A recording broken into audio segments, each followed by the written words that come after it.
Welcome, my ghosts and ghouls. Gather around the fire. Close now. It keeps the chill of the night away. You came to this place because you wanted to see and hear things that will scare you. Things that will raise the hairs on the back of your neck and make you doubt your senses. You've come to the right place. Tonight we will explore a collection of creepy, unnerving, and chilling poems. These poems will transport you to barren and empty fields, seemingly abandoned houses in the dark of night, and many more terrifying destinations. So let's get started while the firelight still glows, for you will not want to remain here when the light disappears.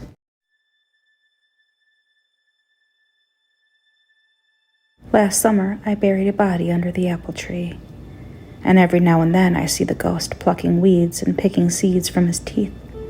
He spits them at my window at night. He says he's tired of eating rotten fruit. He wants to know what it's like to hold something without it being bruised, slick and black. The creatures that crawl into his mouth at night are dense, and I hear him choke in his sleep like an owl on the bones of its prey. Your heart is too ripe to eat, he tells me, but goes looking under roots and beds to find something sweeter instead. He doesn't know that longing is a greedy thing, and it will grow sour in his sleeping veins. The beast it will make of him will crave roses and ruin alike, but what grows in the garden of a dead man's heart can only rot. He groans at night under the tree, spinning in his grave.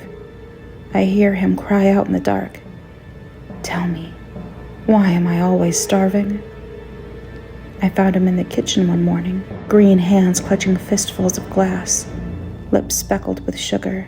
Every sunrise since, he finds a way inside to rummage through each shelf and drawer, clearing cabinets and swallowing jars of syrup whole.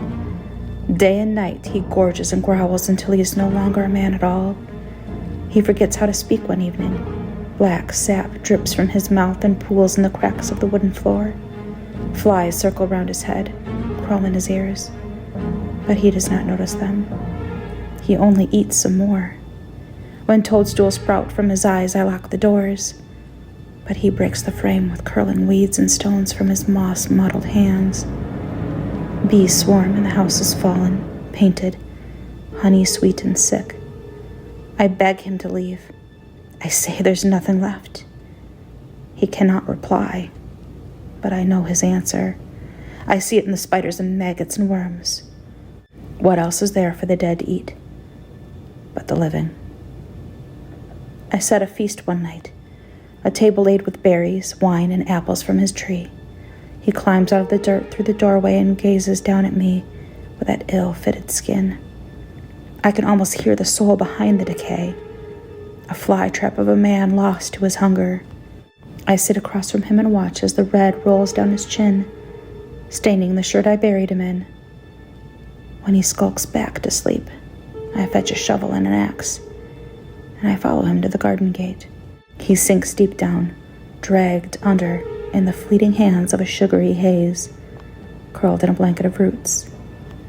First, I cut down the tree. The limbs moan and scratch at my arms. Fruit falls like hail, rotting, rolling into his grave.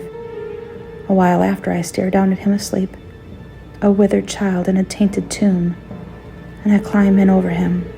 I kneel atop the mud and take the axe to his throat. Syrup spills out of my hands, and I finally find his heart, a chrysalis. I don't remember what flew out of his chest, only that it smelled of rain when I peeled the roots from around it, and that it was light. Every earthen thing about him died then, withered away like old paint on stone, and left behind the man I once called to from the window. I kissed his lifeless face, placed a marigold in his pocket, and piled the dirt upon him until dawn bloomed on the horizon. He rests under a new garden now, and the roses bloom their reddest right atop his tomb. Wild raspberries grow where the tree stood.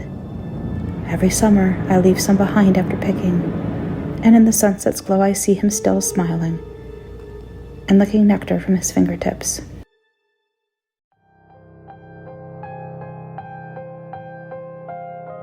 I live in a house with no windows. A black curtain hangs on my door. The voices of conscience torment me. I live in a room with no floor. There's dirt in the corner I can't see. There's water that runs down the wall. There's mice in the attic above me, and rats playing games in the hall. I live in a house with no windows, and sleep in a room with no heat. The darkness of life that surrounds me keeps out the sounds of the street. I wake when the shadows have fallen, and walk when the memories cease, when purpose in life has no meaning, and only the wicked find peace. Each night you sense that I'm by you. You feel my breath as you sleep. You hear the faint creak of the floorboards as out from the shadows I creep. I live in a house with no windows. I live in a house that's now yours. It's my voice you think that you're hearing, for I died in this room with no doors.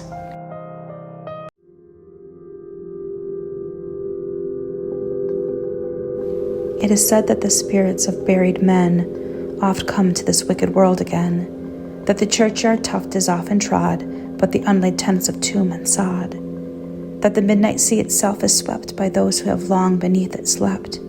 And they say of this old mossy wood, whose hoary trunks have ages stood, that every knoll and dim-lit glade is haunted at night by its restless shade.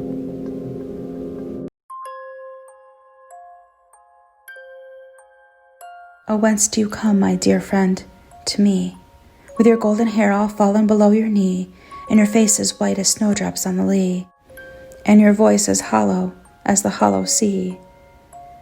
From the other world I come back to you. My locks are uncurled with dripping, drenching dew. You know the old, whilst I know the new, but tomorrow you shall know this too. Oh, not tomorrow into the dark, I pray. Oh, not tomorrow too soon to go away. Here I feel warm and well contented and gay. Give me another year, another day. Am I so changed in a day and a night that mine own only love shrinks from me with fright, is fain to turn away to left or right, and cover up his eyes from the sight? Indeed, I loved you, my chosen friend. I loved you for life, but life has an end. Through sickness I was ready to tend, but death mars all, which we cannot mend. Indeed, I loved you. I love you yet. If you will stay where your bed is set, where I have planted a violet, which the wind waves, which the dew makes wet. Life is gone, then love too is gone. It was a reed that I leant upon. Never doubt I will leave you alone, and not wake you rattling, bone with bone. I go home alone to my bed, dug deep at the foot and deep at the head, roofed in with a load of lead, warm enough for the forgotten dead. But why did your tears soak through the clay? And why did your sobs wake me where I lay? I was away, far enough away. Let me sleep now, till the judgment day.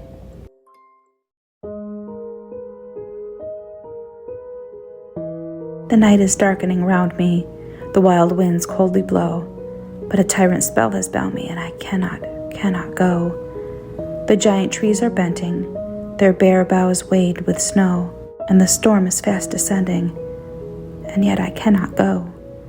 Clouds beyond me, clouds above me, waste beyond wastes below, but nothing drear can move me. I will not, cannot go. It's that time of year again, where the darkness feels that much darker, and every creak and groan of your house feels that slight bit more unsettling. It's that time of year where your sense of fear and dread creeps more deeply upon you, and your fears are suddenly heightened. But there's no need to fear. We have the perfect solution for you. Spooktober 2024 is once again sponsored by VENATOS. As you all know by now, VENATOS offers the topmost quality in gaming equipment, and with their top-rated customer service, you won't have any buyer's remorse nightmares, even if you live on Elm Street. You can avoid the terror of added fees, because VENATOS ships free to the United States, Canada, and hell. Well, Hell, Michigan, that is. What are you waiting for? Go to VENATOS.com today. Still scared? How about you use code PRESSSTARTMOM at checkout and save an additional 10% off your order? That should keep the monsters at bay. For now.